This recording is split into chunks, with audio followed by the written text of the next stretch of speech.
guys, I'm Rebecca, the Mindful Pharmacist, and today I'm here with Sharon, one of the female boss women that I'm a mega girl fan of. She is ex-corporate, now a wellness and a health coach, and yeah, I'm going to chat to her because she's a mum, she's a busy lady, and she has amazing health tips, and I hope that you guys benefit from this and hear a lot. Okay, so here we go.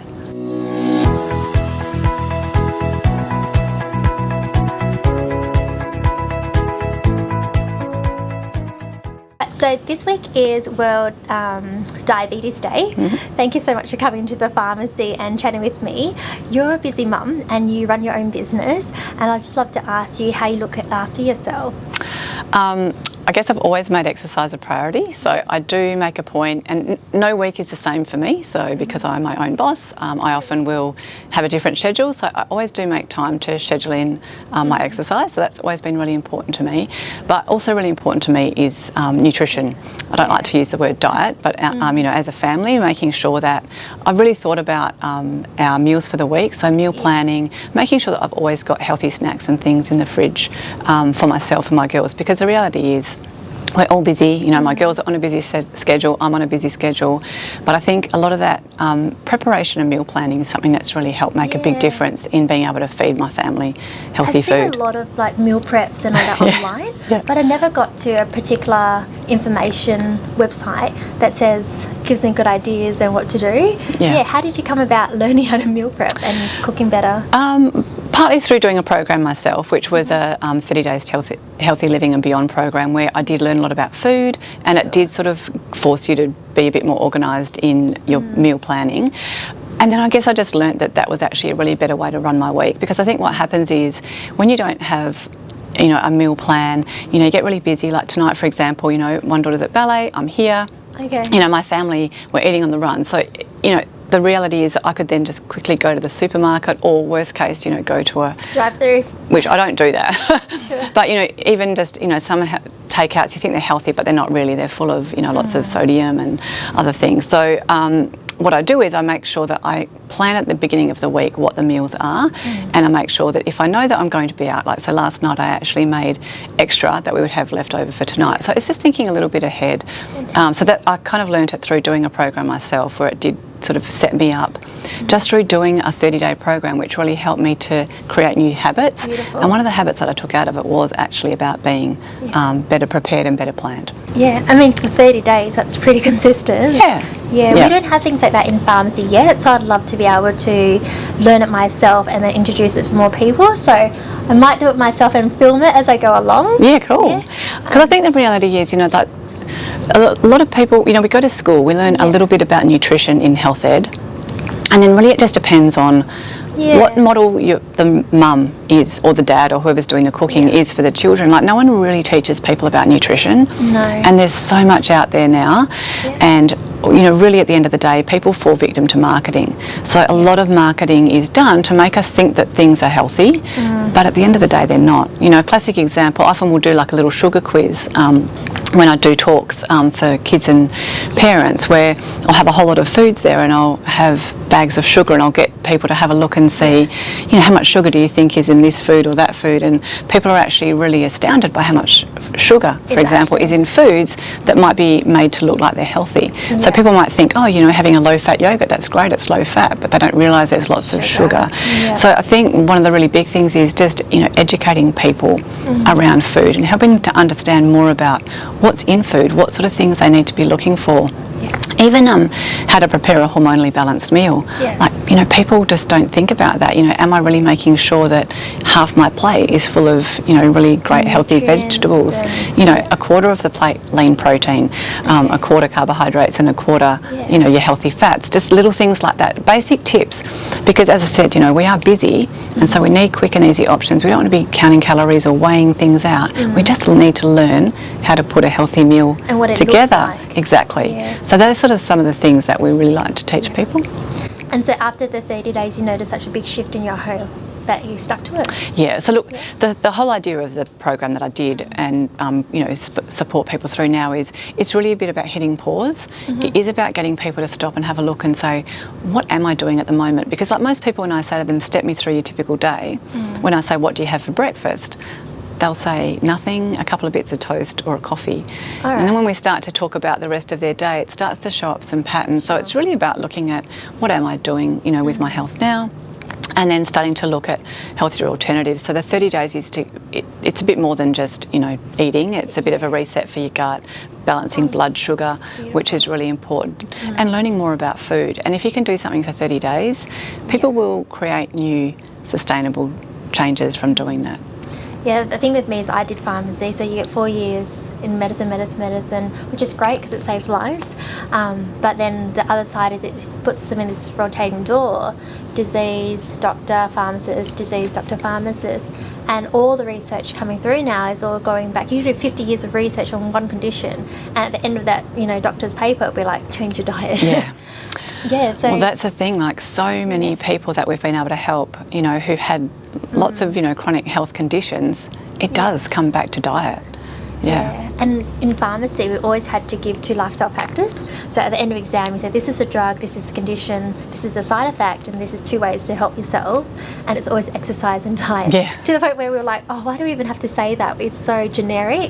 But now that I've been in practice over 5 years, I can see that we really need to know how to do it, and then find the support that allows people to be able to make that change and have the outcome and the result from making a real change. I love that about what you do. Thank you. It's so refreshing. Yeah. But it was like, took me a few years, because it'd be like, this is okay for gout, this is your medicine for diabetes, but research shows that you need to cut sugar or cut the acidic foods.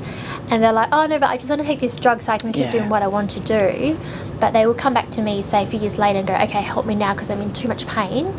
I'm really angry, I'm really depressed, I can't do my high-end job anymore because this condition's getting the best of me. And that's the point where I'm like, oh, I wish I had tools 2 years ago, and kind of challenge them a bit more. Yeah. And it's unfortunate that people often wait until they get a really big health scare to do anything about their health. But I guess that was a really big thing for me as a mum. You know, you start to become much more conscious about what your children, because your children are watching you and they're learning from you. And I guess, you know, with the concern over childhood obesity and diabetes, like there's concern that our children's generation won't outlive their parents' generation because of childhood obesity and diabetes. And that's the thing that I'm really passionate about. If we can actually help mums and dads right now create good role models for their kids, maybe we can try and, you know, save this problem. And it's about, I guess it's about falling in love with being healthy and making a decision that you want to live your best life and not end up with illness and sickness and so on. And that's one of the big change factors we have is, do you see your life that valuable, your family that valuable, that you go back to your health? But it's really hard for mums, and it's really hard for even, like, I'm not a mum yet, but I'm a sister, I'm a daughter, you know, I'm a friend, and I feel like I want to help them all. And sometimes my team here, they're like, you need to look after yourself too. Yeah, I'm like, oh yeah, I need to do that. Do you find that's absolutely? And I think that's the problem a lot of the time with women with children, is that they don't put themselves first. So I see a lot of women my age who have, you know, they put the kids first, the husband, the dog, you know, work, and they end up, you know, not looking after their health. They don't exercise, they often don't sleep, they're often, you know, stressed because they're, you know, trying to juggle everything. And they often obviously end up, you know, not necessarily making good health choices around food. And so they end up becoming unhealthy, unwell, and not making themselves a priority. And I think that's really, really important, like for a mum or dad to be the best person that they can be for their family. They need to put their health first as well. It goes back to self-care. It does. And like, I used to really struggle because exercise has always been important to me, and so when I had even when my kids were babies, I still wanted to be able to go out and do my exercise, and I used to feel guilty. Asking my husband to look after the kids, but I just thought, no, I know I'm going to be a better person if I do exercise. That's just me. And so I've always made it a priority to fit it in. And I guess that's the thing is, you know, getting your family to respect that, you know, you're a person too, and you have the right, it's okay to say, hey, listen, I'm going to go do this for myself. Not even the fact that it's just for yourself, but it's actually really good for the rest of the family as well, because one, you're creating a good role model by showing them that exercise and, you know, preparing healthy food is a priority, and then you're going to be a better person for them because you've actually been able to go and do something that's filled up your cup, you know, if it's exercise or going for a walk or yoga or whatever you love to do. So I think that's a really big thing for women, is to actually be okay with making themselves and their health a priority, because it's only going to benefit everyone in the family. Yeah, I have to learn that now. I don't have kids yet, but I'm already finding that when I have weeks where I've got better self-care, I've got some, like, you know, education for myself, I've got the exercise and the food's kind of ticked around, 10 times better, 10 times more receptive. I want to actually be working and dealing with community a lot better because I'm refilled. Yes. But even I don't have kids yet or family yet, I'm already in that trap where I can let it slip, and if I don't let it get a hold of it fast, symptoms will come up, like mouth ulcers will come up, I'll get a cold, and then I'm like, oh crap. And particularly with stress, you know, like prolonged stress can have so many other effects on the body in terms of inflammation, and like that's the root cause of all disease, isn't it? So people need to make sure they're managing stress, getting enough sleep. It's those sort of 4 pillars. Yeah. What would you share diet and with nutrition. all our mum friends and our busy young, you know, businesswomen out there? What were some tips that you'd share? Yeah, so I mean, I think my biggest tip is make yourself a priority and don't feel guilty. Like, it is okay to actually make time for yourself to look after your health, because you are going to be better for the family. So yeah, scheduling in exercise would be one thing. Or time for yourself, you know, whether it's to read a book or go for a walk. Meal prepping is a really good one as well. So when I say that, I mean, like, on a Sunday or the weekend, you know, think about the meals that are ahead for the week, plan them out, get the groceries in, so that when you get under pressure, you're not sort of rushing to the supermarket and doing things on the go. And spend some time, and, you know, even I get my kids involved in working out, okay, what are the healthy snacks that you'd like to have this week? And we'll make protein balls or make a big batch of hummus and have that in the fridge. You know, cutting up vegetables and having them in water in the fridge, just so that when people are looking for something quick and easy, you know, they're not going to get a carrot out and celery and, you know, cut it all up. But if it's just there, they will grab it because they're wanting healthy food. So making sure that you've got all those healthy options available and kind of making it fun, you know, and tasty. I mean, that's the thing. Like, I think people often think, oh, you know, all the you know, the yummy food. It does. And so really good. there are so many great recipes out there. And so I'm actually starting a community of people where I'm putting them into a group, healthy living group, where I will share recipes and things. And again, making them quick and easy, because I get it. I want it to be quick and easy. If I look at a recipe that's got, you know, 20 ingredients, I'm not going to make it. So it's really that balance about making healthy living easy and fun and tasty. Yeah, and as a pharmacist, because that's a big thing everyone asks me for, when I don't have a lot of experience in it yet, I'd love to be able to we call it community prescribing. We prescribe them out to the community for support. So I prescribe them to, like, say, an exercise group, or try to do a challenge that they want to do. Yeah. But I'd love to be able to say, hey mums and hey busy girls, come onto your Facebook group, do the challenge with you, get the support. And journey. So I think that's really important. And diabetes and obesity was a rare thing in the past, but it's becoming so normal now that, say, I think it's 1 in 8 will have diabetes. Obesity's doubled, and life expectancy and onset of diseases, it's really grown big, and that's type 2 diabetes I'm talking about.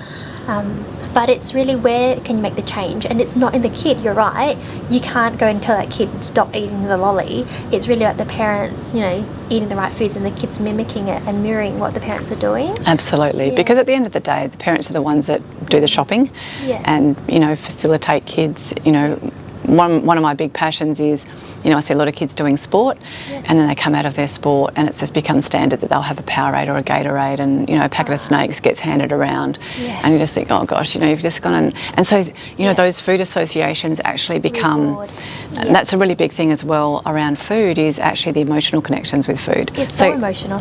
That's why I kind of tiptoe around it in the pharmacy, and I'm glad I have a chance to make a video and talk to you about it, because well, one of my girlfriends actually specialises in helping people understand more about their emotional connections with food. But again, you know, if parents can actually understand more about that, because again, it's marketing. You know, the kids see the sports stars finishing football and having a, you know, one of those drinks, so they think that's what they should be doing, but, you know, it's a very different scenario. And if people understood the amount of sugar, and it's the artificial colours and flavours and sweeteners in those things that are not good for our gut health either. We have all the celebrity athletes on, like, cereal boxes and I mean, I used to think that stuff was healthy, and as a kid, and my mum was like, okay, we're going to get you healthy, you're going to have all this, you know, cereals first thing in the morning, you get your milk in for your calcium and load up your sugar. But by recess time, we're all like, oh, what's hit us? Hit the crash. Yeah, and then if you were lucky or wealthy enough back then, you could actually go and buy like chips and all these other things, because you had to have money to buy those foods, whereas if not, it's like, you know, your standard meal. But then that's kind of shifted so much these days, where kids are just no idea what healthy food is like. They don't like vegetables. If they see vegetables on a plate, they'll freak out. Like, they don't want that stuff, and they're really picky. But I guess it goes back down to how we're training and what environment we're putting them in. And supporting mums, like, I don't want to guilt trip any mums. Like, I'm sure everyone's doing the best they can, but are they able to find support if they want to make that healthy change? I think now with social media and you know, online groups and things, it's getting easier. But it is about making sure that you're finding the right one. I think, you know, online, because really at the end of the day, it's about balance. Because, you know, food and that sort of thing, it is a big part of, you know, our culture and social life and so on. So I live to 80-20. So 80% of the time I'm making sure that I'm living by a really healthy diet. But if I want to go out and have a glass of wine, or we're out with friends and having pizza, I will. But so it's about balance and making sure that people don't then start to go down a slippery path. So I think that the important thing is balance. It's about education. So I think making sure that, because there's a lot out there about nutrition, and you could really get overwhelmed if you start researching it too much. I think it's about keeping it really simple and keeping it to the basics, but also being part of a community of people who are on, you know, a similar sort of journey to you. So you're right about the guilt thing. I love that you're local. And the guilt thing too, you know, like it's about not worrying about whatever you've done. It's about saying, you know, I really want to make sure that I'm providing, you know, a great role model for my family, looking after myself, and also educating too. I think, you know, making sure that we're explaining, like I have to always explain to my kids why we're having this meal. Like, you know, my kids, if they had their choice, they'd be having pasta every night. I love making stir fries, and so, you know, trying to actually negotiate and work out meals that everyone likes and enjoys. But explaining to them why it's really important, and then that way then it might not feel like they're getting it at the time, but I do see now that my kids are understanding it, and now that they're preparing their own food, making healthier choices for themselves as well. I've got a lot of friends that are young mums and kids and all that, so I'm sure they really benefit from hearing about all this. The other thing that I know you know about is reducing toxins. Yes, so I didn't realise until the last year. I had some patients where they had all their health scans, all the checks, they were on all the right medications, but kept getting worse and worse symptoms of inflammation. So then they saw a specialist, and she was like, okay, let's go through a toxin list, and they were highly, you know, exposed to lots of toxins from work, from home, from mould, and all these things. But not only that, but skincare and products. So you also educate on toxins as well. I do.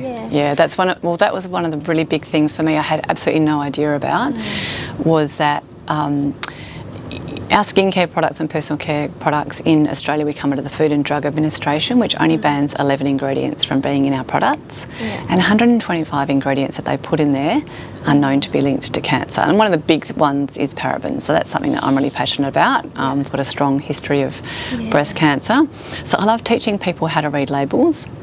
There's what they call the dirty dozen, which is the 12 top ingredients that you want to avoid in your skincare. We can put it in a link in this video if you've got absolutely. I've got a great little flyer, and it just gives a few facts, because a lot of people don't, and I was one of these, I have to confess. So talking about that whole guilt thing, I just didn't think about it. I didn't think that what I was putting, you know, moisturisers and things you put on your skin are actually being absorbed into your bloodstream in 26 seconds.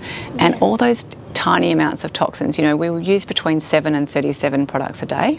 You know, by the time you shower, wash your hair, you know, do your skincare routine, put on deodorant, you know, makeup if you use it, and all those tiny amounts of toxins are building up in our body. And there was a study done where they found that the average person's got over 200 synthetic chemicals stored in their body, and that just slows everything down, you know. So our body will still work, but those toxins get stored in fat, and that's where the whole vicious circle. So when you see those, you know, people on TV and that toxic fat, our body wraps up those toxins.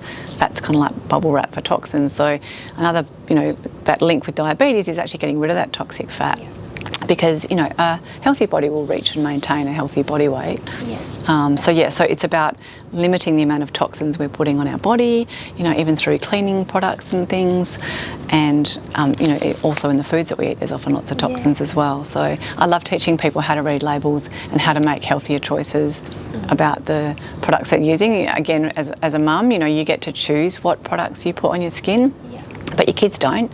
If you're putting, bubble bath in the bath for them and it's beautiful, and I used to do this because I didn't know, it makes these great big beautiful bubble baths. Sodium lauryl sulfate. Sodium lauryl sulfates and petroleum byproducts, and a lot of parabens. A lot of the big brands contain 2, 3, 4 different types of parabens and pegs and other things that are really not good for our health, and especially for babies. We don't want to be putting... Especially with the onset of like eczema, asthma, all my friends, even kids, like, I know it's not that common, but actually we're seeing a lot more is like being on the spectrum as well, of like autism and all this behavioural change. It's all this nutrient deficiencies, not enough of the healthy oils, high toxin loads. I mean, I have kids coming in here and they're eating Pringles for breakfast. So I was just like, no, or orange juice on orange juice and all these toxins. I mean, probably 10 years ago when we were drinking orange juice for breakfast, it wasn't as heavily sugar or all that stuff. But then it's not 1 + 1 is 2 for toxins. It's always 1 + 1 could be 50 for me, could be 20 for you. It depends on our genetics and what codes are turning on and off.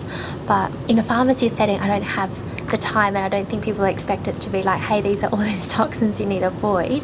So I'd love them to be able to find you and go to educational like workshops or even online or clicks and the right resource, because there's so much noise, and a lot of those clicks that I click on when I'm trying to learn about something, it's just advertising other stuff. And then it's really confusing. So I'd love to be able to share your Facebook group. Great. And especially locally as well. I love that you're local, and I tell people you don't have to fly to America, you don't have to fly to Sweden to learn about someone's course. There are so many health heroes here, so I'll do more and more interviews with people around and with you to learn. And I've got doctor friends and all these others, but I love to say, like, you don't need to be a practitioner to help people. You don't need to be a pharmacist or a GP or a nurse or anything. You can, as long as you've got the right information, you you walk the walk. You walk Absolutely. The talk, you do all that stuff. I mean, that's why I was like, amazed by how you live your life and how you can actually eat healthy and see you actually drinking water and keeping your whole family and doing all that stuff. I was like, please come in and share more. So thank you so much for your time. Thank you so much for the opportunity. I always love sharing health. So would love the opportunity to talk more or share anything with people of Perth or anywhere. Sure, I will do your 30-day challenge and I can vlog a little bit about it. Oh, great. The more I know about it, the more I can share. Awesome. Because I'm okay now, but I've got my wedding next year. I want to look ready for that, and then family planning. I don't want to wait until start a few years earlier, and then reduce the toxins, but get the support locally as well. Yes, myself. I think that's the thing is just when I've always looked like this. I've never had a big health issue and then had to worry about that. I did it more because I wanted to eliminate toxins. I wanted to learn more about food. Wanted to create new daily habits, even though I was already eating a pretty healthy diet. It's just you can always learn and get better, and so that education and the support I found and like fantastic. Disease prevention. Absolutely. You've done all the best you can for your family, and then if you do have any health scares or anything, you're on the right track anyways. So absolutely. Thank you so much. All right, thank you, Rebecca. So I hope that's helpful to all my girlfriends out there and all you busy mums. If you like any other questions, write a question down below in the comments. Write what you found was most useful, and I hope to share more health news with our Perth Health Heroes with you soon. All right, see you guys. See you.